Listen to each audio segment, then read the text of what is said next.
Bom dia. Vamos iniciar federalismo fiscal no Brasil para finalizar o penúltimo assunto de finanças públicas. Depois vamos ver lei de responsabilidade fiscal.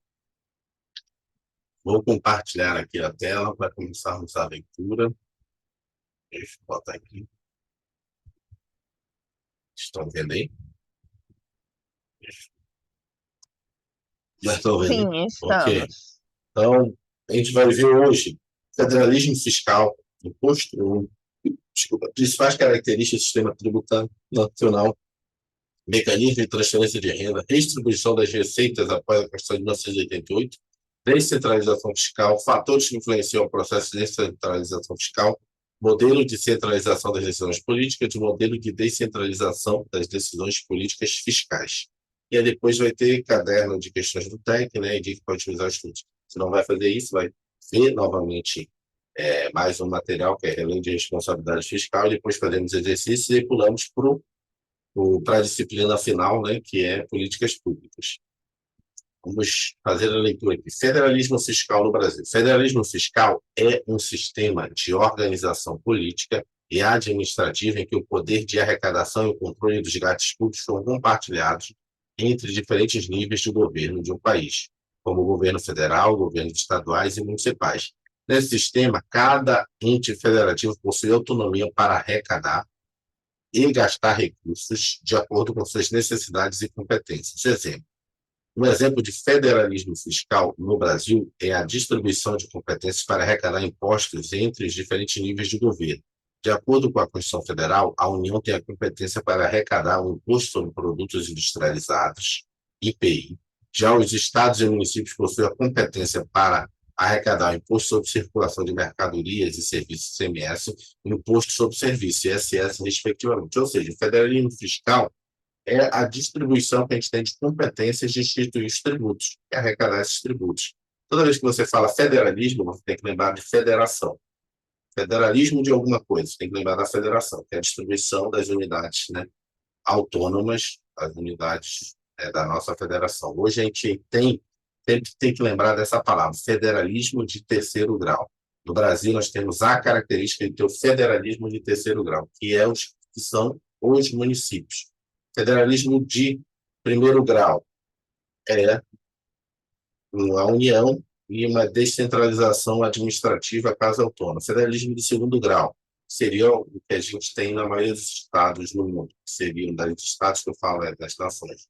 É a União e os Estados Federados. O principal caso é os Estados Unidos. Você tem a União, que é, na verdade, o poder federal deles, mais os estados autônomos ali nos Estados Unidos, 50 estados americanos. No Brasil, a gente instruiu um terceiro nível, que são os municípios. São, né, os 5.570 municípios. E cada um desses municípios tem a prerrogativa de instituir seus próprios tributos. O Rodrigo, aí, que vai fazer concurso da área fiscal, eu já começaria a estudar, né, porque vai entrar já no que vem algumas partes da nova reforma tributária. Então, você vai ter uma mudança nesse federalismo fiscal. Vamos continuar tendo federalismo fiscal, auditor fiscal municipal, auditor fiscal estadual, auditor fiscal federal, só que vai ter diferenças agora a forma de atuação, até porque vai mudar todo o nosso sistema tributário. Vão haver unificações de tributos. Vamos continuar aqui. Pode além, falar. além da exigência em alto nível assim, de TI, né? Banco de dados, Sim, sistema de banco de dados e é. etc. A arrecadação vai ser centralizada, então o fiscal vai ser um cara que vai ser monitorado, somente os estaduais e federais. Vai fiscalizar no estado e no município, mas a grande responsabilidade vai ser da União, que depois vai repassar, mas o estadual e federal precisa fazer a parte dele. Mas os nomes vão mudar, né? Os nomes tributos. Assim. Depois a gente pode fazer uma aula sobre isso, de reforma tributária. Federalismo fiscal. Então, é a distribuição de competências constitucionais fiscais entre a União e os entes subnacionais para que cada um, de forma autônoma, possa arcar com suas despesas.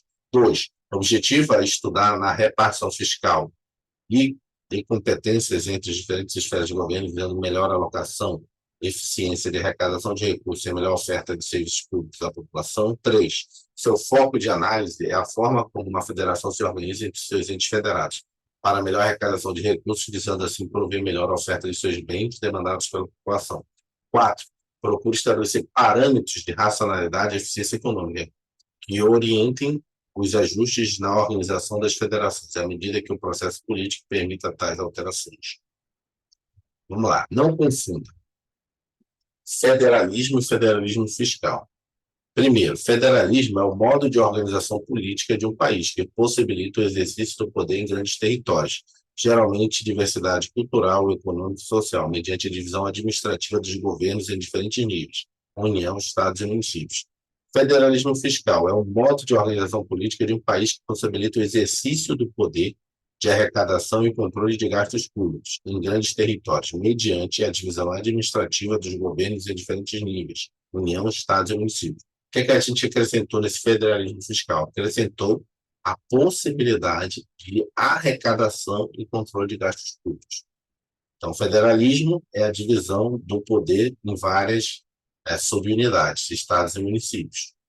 O federalismo fiscal é a competência de cada um desses entes fazer a distribuição dos seus tributos e a arrecadação e controle dos gastos.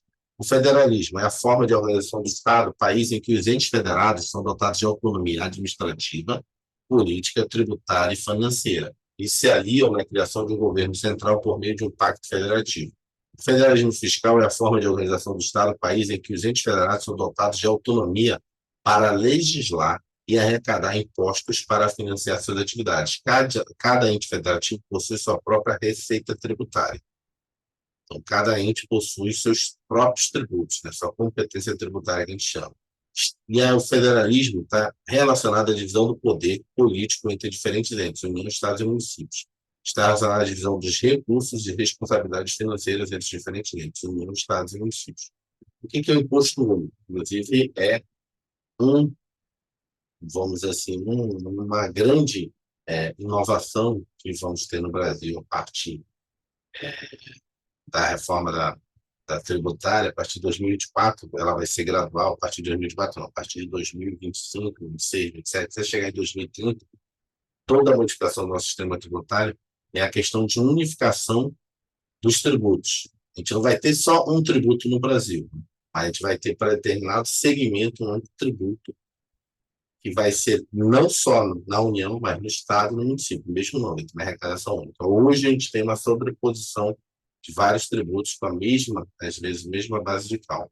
Imposto único, a substituição dos impostos sobre o valor adicionado, IVA, atualmente existentes como imposto sobre produtos industrializados, imposto sobre circulação de mercadorias e serviços, por um único imposto, cuja arrecadação fosse compartilhada em União, os Estados e municípios, induziria a maior cooperação tributária entre as esferas de governo. Essa mudança estimularia uma maior cooperação tributária entre as diferentes esferas do governo, federal, estadual e municipal, uma vez que a arrecadação seria compartilhada.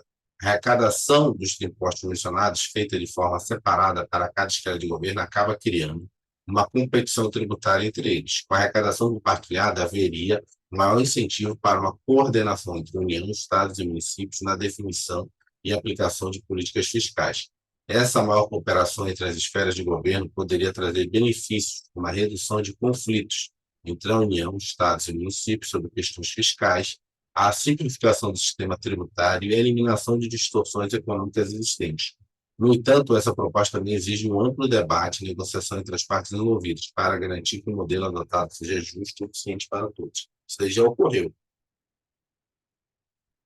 Inclusive com a emenda constitucional já aprovada, esperando só o prazo de validade, né? Prazo de implementação, né? Que vai ser gradual. Principais características do nosso sistema tributário nacional.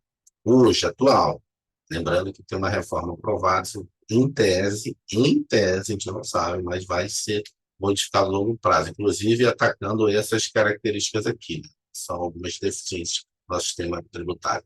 Primeiro, complexidade. O sistema tributário nacional é bastante complexo, com uma quantidade significativa de impostos, taxas e contribuições. Isso gera dificuldade tanto para os contribuintes quanto para a administração pública em relação à arrecadação e fiscalização. Hoje nós temos um problema tributário que é o chamado das obrigações acessórias. Vários e vários estudos comprovam, estudos tanto internos sei lá, agências internas, think tank, que a gente chama, que são, né, entidades que estudam a problemática do governo, universidades e também externas. O Banco Mundial, FMI, mostra que o Brasil, na parte de obrigações acessórias, é o que possui maior, vamos dizer assim, penalidade para o cidadão. Existem estudos que mostram que uma empresa média ela gasta tanto tempo fazendo essas obrigações. Não é o pagamento em si, o pagamento também é um outro problema, a carga tributária. Mas as obrigações acessórias são tão grandes que tem empresas que têm departamentos só para fazer isso. O custo aumenta, porque você tem que ter servidores não, tá? Empregados específicos para fazer isso. Então, essa complexidade causa esse custo, que eles chamam de custo Brasil. Justamente porque a gente tem muito imposto. Então, o cara tem que comprovar para a União, o cara tem que comprovar todas as obrigações acessórias dos impostos da União, que são formulários, preenchimentos de sistemas, quanto os impostos do Estado, quanto os impostos dos municípios. Cadastros, informações, lógico, tudo isso é eletrônico, não é mais papel. O Brasil é muito digitalizado, né? O governo digital, mas mesmo assim precisa de alguém para ficar alimentando isso. Muita automatização essas empresas de tecnologia já fazem, mas ainda assim, ainda precisa pessoas para ficar fazendo isso. Então, o ideal é o que a gente fez agora, é tentar unificar esses tributos de forma que, na hora que você unifica tributos, a primeira consequência lógica é você acabar as obrigações acessórias do Estado, do município e da União. Você vai ter obrigações acessórias únicas, porque é só um. Então, obrigações acessórias, para quem não está familiarizado com esse termo, são aquelas obrigações atreladas ao pagamento de um tributo, ou aquele tributo específico. Então, você tem o tributo, mas atrelado a ele tem chamadas obrigações acessórias, como, por exemplo, assim, a mais clássica de todas, emissão de nota fiscal, emissão de fornecimento de informações, declarações. Então, para cada tributo, você tem um determinado conjunto de obrigações que você tem que comprovar junto à Receita Federal, à Receita Estadual e à Receita Municipal. Alta carga tributária. O Brasil possui uma das maiores cargas tributárias do mundo, significa que uma grande parte da renda dos indivíduos e das empresas é destinada ao pagamento de tributos. Desigualdade na distribuição da carga tributária. Na comparação com a maioria dos países desenvolvidos, a arrecadação tributária do Brasil possui uma de suas características a participação excessiva dos impostos sobre produtos, bens e serviços, em detrimento do imposto sobre a renda e patrimônio, o que torna injusto, tendo em vista a dificuldade de se aplicar o princípio da progressividade do imposto sobre bens e serviços. Isso daí eu já vi umas apresentações, é muito, assim, em relação aos outros países, você vê claramente. O Brasil, ele consegue taxar todo mundo por causa dessa aplicação em, né, imposto sobre produtos, sobre bens e serviços. Então, tanto faz uma pessoa super pobre, ela vai consumir, ela precisa sobreviver, precisa se alimentar. Automaticamente, apesar dela não perceber, ela está pagando imposto para o Estado. Enquanto que uma pessoa super rica, aonde ela poderia ser mais taxada, não estou defendendo taxação de ricos, não, mas onde ela poderia ser mais taxada e poderia contribuir mais para a sociedade, ela não, nos impostos sobre a renda, ela não tem essa taxação. E aí gera essa discrepância que é, quanto mais você tem dinheiro, em tese, menos imposto você paga, ou menos você sente, porque você consome menos determinadas situações. Não faz muita influência na sua renda, pagamento desses tributos. Seria equivalente a dizer o seguinte: você ganha R$ 1.000 e você só consome bens e produtos. Você vai pagar ali em torno de R$ 2.000, R$ 300 só em impostos. A pessoa recebe R$ 10.000. Ela vai continuar consumindo esses R$ 1.000, vai pagar os 300 de impostos. Ou seja, um é 300 sobre 1.000, o outro é 300 sobre 10.000.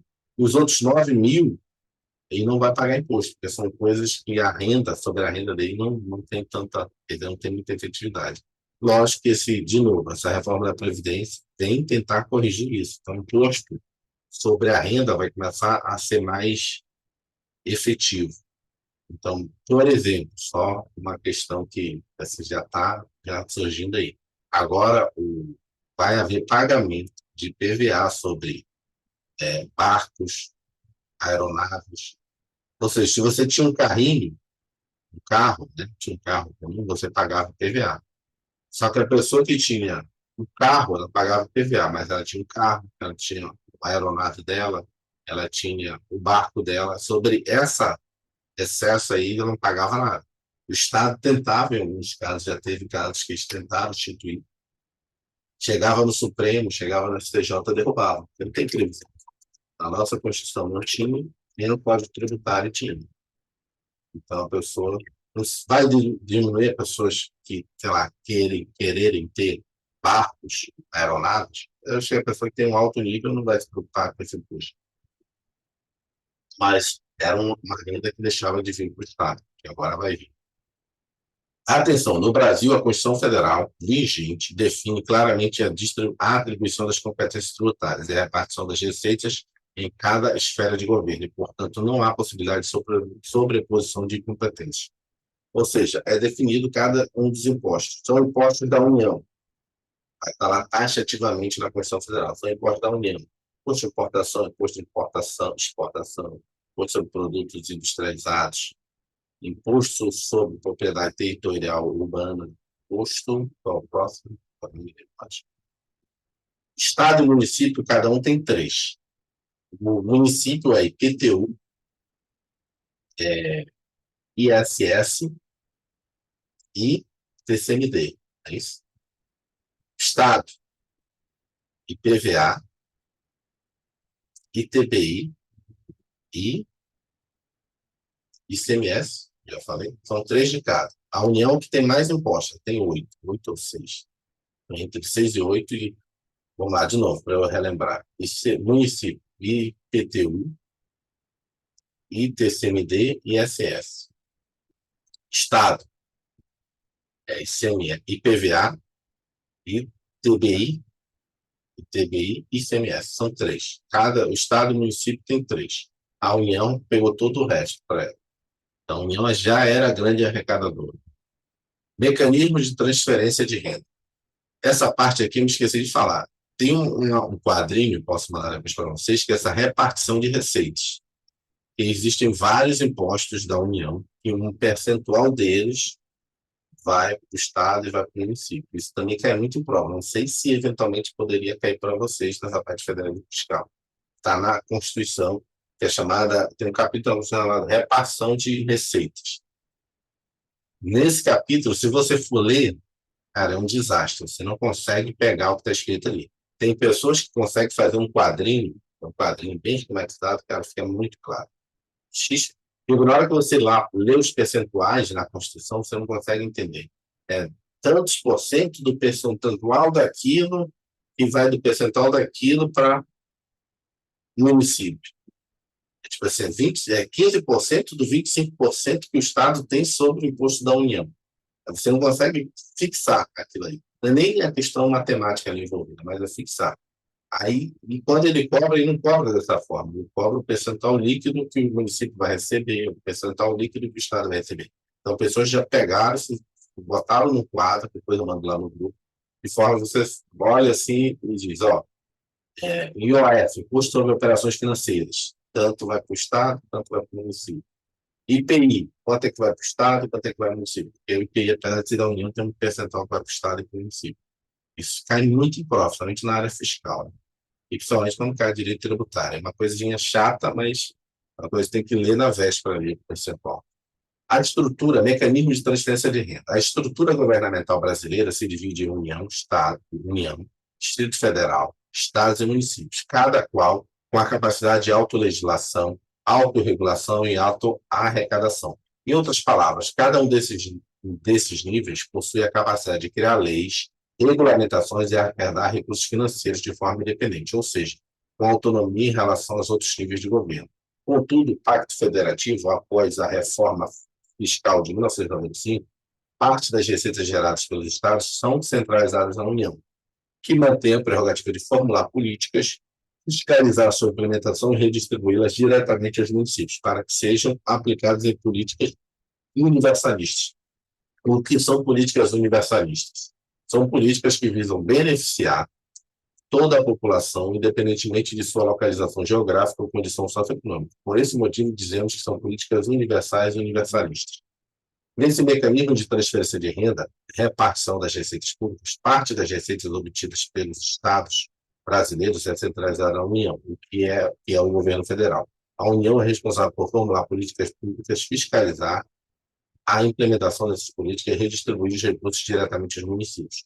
Os objetivos da aplicação desse mecanismo de transferência de renda são reduzir a influência e a independência das unidades da federação, ficam dependentes das transferências da União, suavizar as disparidades entre estas, reduzir os custos de aplicação das políticas universalistas. Então, os objetivos de aplicação desse mecanismo de transferência de renda são reduzir a influência e a independência das unidades da federação, suavizar as disparidades entre as unidades da federação e reduzir os custos de aplicação das políticas universalistas. A gente já estudou isso em outras aulas, que são, primeiro, você tem os fundos, que é os fundos de participação dos estados, fundo de participação dos municípios. Então, é uma forma do governo transferir renda, e aí, de acordo com a quantidade de cidadãos, população daqueles estados, dá uma distribuição desses valores, tanto no participação do estado, fundo de participação do estado, como participação dos municípios. Isso lá nesse quadro, você vai ver qual percentual de cada tributo vai para esse fundo, para esses fundos, para esses dois fundos. Quem define o percentual de participação de cada um é o Tribunal de Contas da União. O Tribunal de Contas da União faz um cálculo todo ano e diz, percentual de cada estado que vai receber do fundo de participação dos estados, percentual de cada município que vai receber. Então, tipo assim, um órgão independente, em tese, o Tribunal de Contas da União define isso. Além disso, você tem aqueles fundos que a gente já discutiu, acho que em alguma aula aí de participação do estado, que é Fundo da Amazônia, Fundo de Desenvolvimento da Amazônia, o Fundo de Desenvolvimento do Centro-Oeste e Fundo de Desenvolvimento do Nordeste. São 3 fundos. Não tem Sudeste nem Sul. E esses fundos, se você olhar nesse quadro lá que eu estou falando, vai ter lá quanto de cada imposto vai para o FCO, que vai para o FNE, que vai para o Fundo de FDA, Fundo de Desenvolvimento da Amazônia. Então, tudo isso está na repartição de competências da Constituição Federal, no capítulo de repartição de competências. Tudo isso visando o quê? Para que você tenha a aplicação desses valores em políticas públicas universalistas e tire dê essa independência para o Estado e para o município. E se ele ficar negociando com a União, vai acontecer o que a gente estudou nas aulas passadas. É igual quando você fica negociando emenda, você fica na mão do Poder Executivo. Igual quando você fica negociando receita, você fica na mão do governo central. Então, por isso que eu essas regras constitucionais, de forma que aquilo lá vai para o fundo, participação do Estado, o fundo de participação do município. Ele não tem que negociar com a União, com o governo central. O prefeito, o governo não negocia com o governo central. O dinheiro que está ali, entendimento do STF, do Tribunal de Contas da União, que aquele dinheiro já é do Estado. E só falta chegar o dinheiro vivo ali e ele pegar o dinheiro dele, se fosse uma conta corrente dele. Redistribuição das receitas após a Constituição de 1988.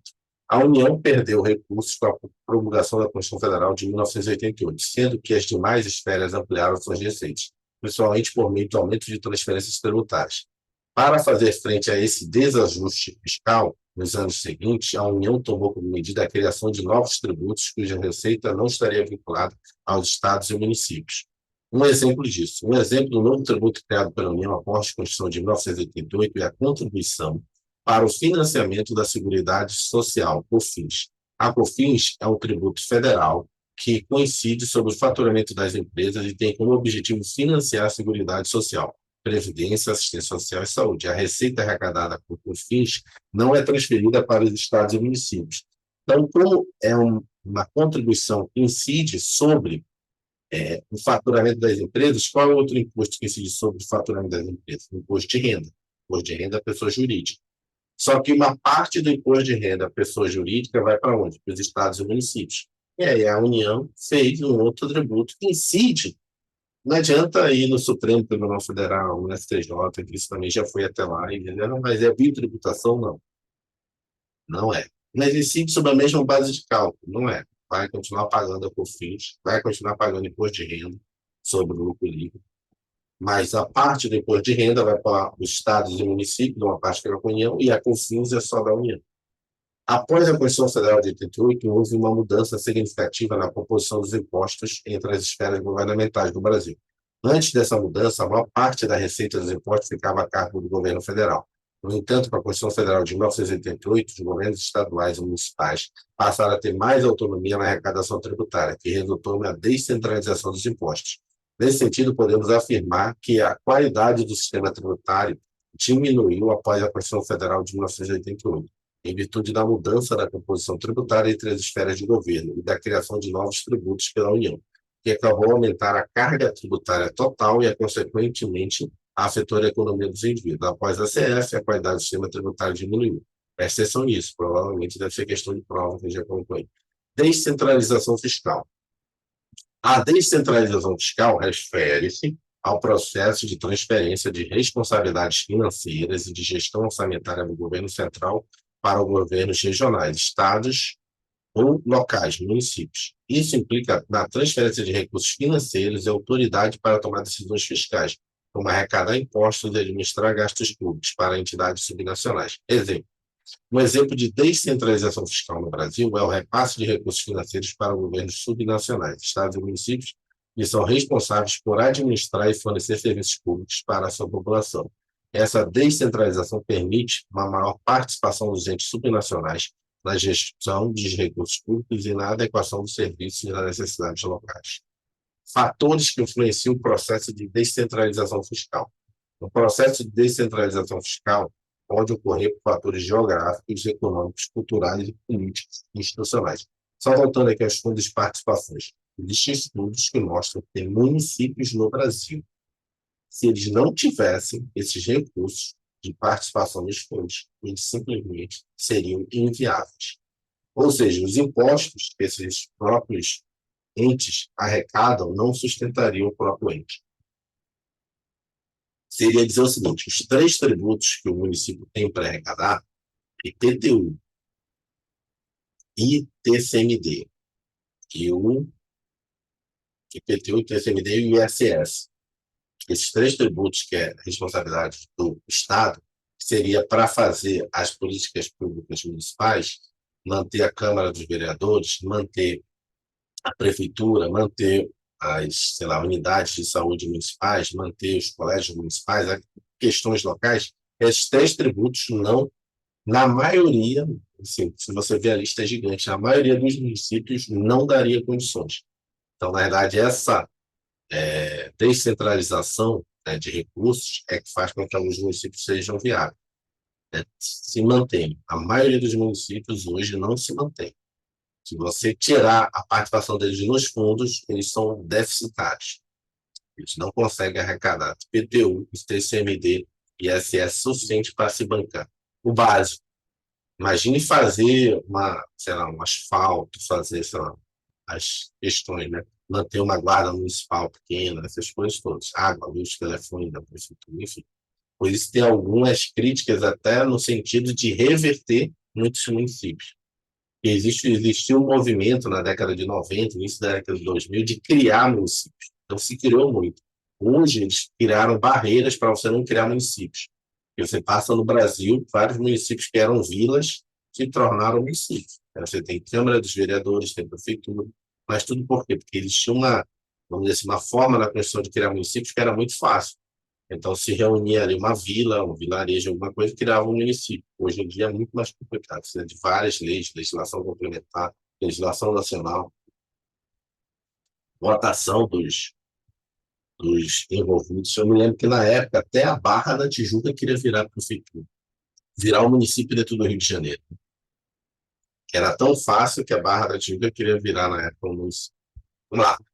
Processo de descentralização fiscal pode ocorrer por fatores geográficos, econômicos, culturais, políticos e institucionais. Fatores que influenciam a descentralização fiscal. Fator geográfico. Fator geográfico está relacionado ao tamanho do território de um país, onde a administração dos recursos pode ser mais eficiente, ser realizada por governos subnacionais, que estão mais próximos das demandas locais. Ou seja, o fator geográfico pode ser considerado uma das razões para a descentralização fiscal, facilitando as esferas subnacionais de atender à demanda da população local. Fator econômico. Um exemplo, um estado que possui uma indústria petrolífera em seu território pode arrecadar mais impostos relacionados a essa atividade em comparação com outro estado que não tem essa indústria. Esses recursos arrecadados podem ser posteriormente utilizados pelo estado para melhorar a infraestrutura, saúde, educação, entre outros setores, de acordo com as necessidades locais. Dessa forma, o fator econômico influencia diretamente a descentralização fiscal e melhora a alocação dos recursos em termos de maior eficiência. É o caso lá dos municípios do Rio de Janeiro, do estado do Rio de Janeiro. Mas esses royalties do petróleo são redistribuídos para várias outras áreas ou outras partes do estado, inclusive para outros estados. E essa era uma briga também gigante no Brasil sobre esse federalismo. O estado arrecadava e queria que ficasse tudo com ele, mas o petróleo que está no Rio de Janeiro é só do Rio de Janeiro ou é do Brasil? E aí teve essa briga, mas hoje já está, vamos dizer assim, equalizado. O Supremo Tribunal Federal já decidiu. Uma parte tem que ser redistribuída para outros locais, apesar do royalties ser exclusivo lá daquele município, depois exclusivo do estado, uma parte, e outra parte a União redistribui. Fator cultural. Fator cultural é uma das razões para a descentralização fiscal, pois ele promove uma maior integração social, com o envolvimento crescente dos cidadãos. A ideia é fazer com que os governos subnacionais tenham a autonomia necessária para tomar decisões financeiras, tenham autonomia. A ideia é fazer com que os governos subnacionais tenham a autonomia necessária para tomar decisões financeiras que estejam alinhadas às peculiaridades locais, haja vista a diversidade de práticas e costumes em diferentes regiões. Fator político. Fatores políticos podem influenciar a descentralização fiscal, já que a pressão dos governos subnacionais por maior autonomia financeira pode levar o governo central a transferir competências fiscais para essas entidades. Isso ocorre muitas vezes com base em negociações políticas que buscam atender os interesses de diferentes atores envolvidos. Por esse motivo, dizemos que o fator político também pode ser considerado uma das razões para a descentralização fiscal, uma vez que ela proporciona maior autonomia dos governos estaduais e municipais, elevando a participação política. Hoje a gente está fazendo o processo inverso, né? A centralização na União novamente da arrecadação.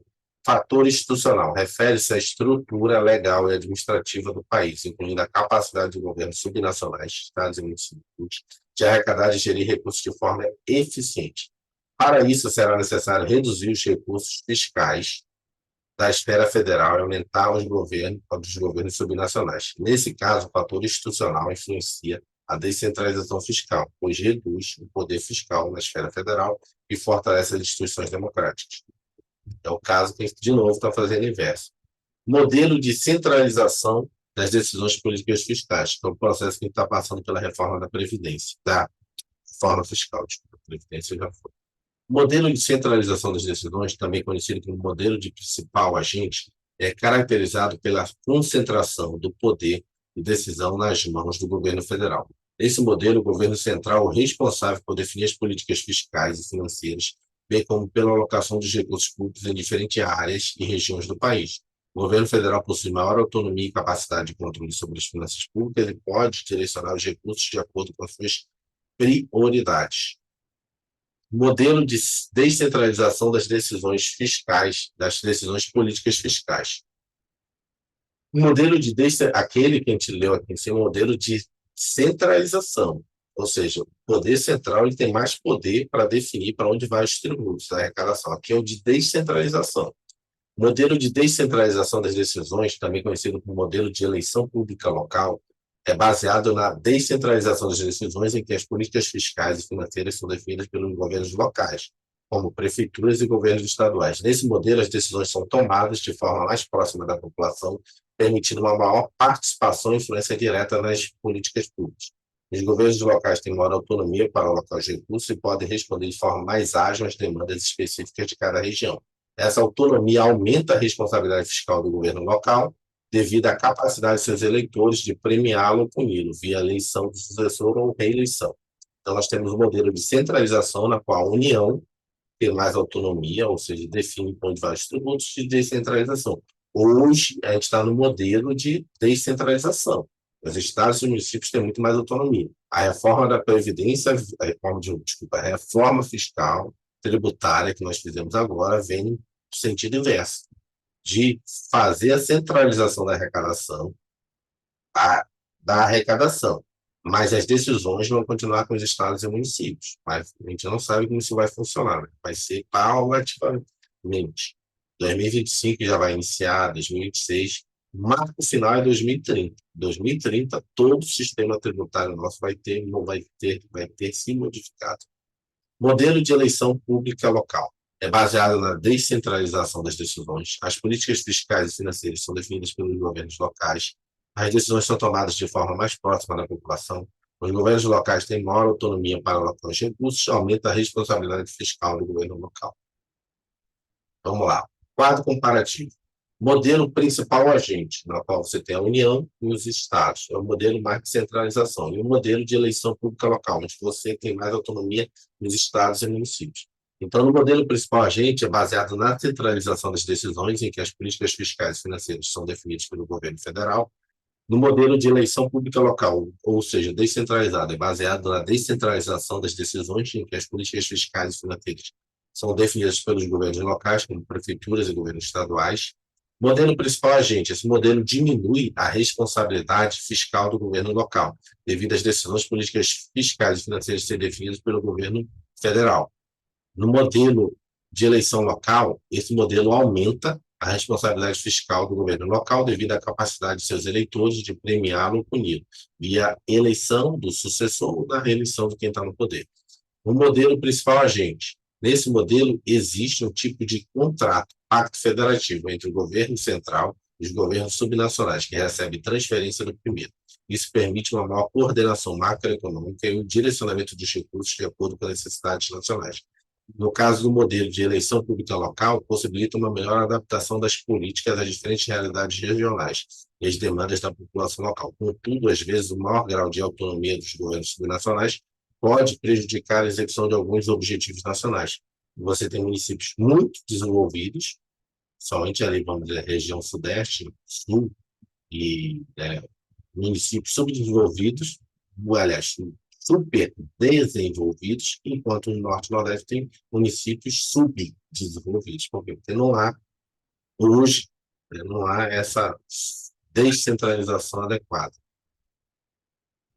Cabe destacar que ambos os modelos têm suas vantagens e desvantagens, sendo importante encontrar um equilíbrio entre centralização e descentralização para promover a eficiência e eficácia na gestão das finanças públicas. Questão exemplo. Você provavelmente saiu de uma prova, lembrando que bota questão exemplo, mas foi de uma prova. A descentralização fiscal em governos locais e um governo central, oferecendo parte da arrecadação tributária, tem a vantagem de permitir que haja adoção por parte do governo central de políticas macroeconômicas, ou seja, políticas maiores, de distribuição de renda, de segurança nacional e outras uniformes em todo o país. Correto. Vamos um exemplo. Suponha que o Brasil esteja enfrentando uma crise econômica. O governo central decida implementar uma política de estímulo econômico, reduzindo os impostos. Com a descentralização fiscal, essa redução de impostos seria aplicada uniformemente em todos os governos locais do país, garantindo que todas as regiões se beneficiem e recebam estímulos econômicos semelhantes. Outra questão, exemplo aqui. Descentralização fiscal com governos locais, o governo central oferecendo parte da arrecadação tributária, tem a vantagem de permitir que haja um certo grau de competição dos governos locais na oferta de alguns bens públicos da população. Correto. Qual o exemplo disso? Vamos supor que o governo central seja responsável pela saúde pública e os governos locais tenham autonomia para gerir hospitais. Com a descentralização fiscal, cada governo local poderia competir para oferecer melhores serviços de saúde para atrair e atender melhor a população. Isso poderia levar a uma melhoria na qualidade dos serviços e a maior eficiência na gestão dos recursos públicos. Além disso, a descentralização permite que as necessidades e preferências locais sejam levadas em consideração na oferta desses bens públicos. Isso, na prática, não funciona para a gente no Brasil. O Sistema Único de Saúde é nesse formato, na realidade. Na verdade, o Sistema Único de Saúde, ele é nosso, totalmente descentralizado. Na verdade, quem recebe os recursos são os municípios e os estados, mas não funciona.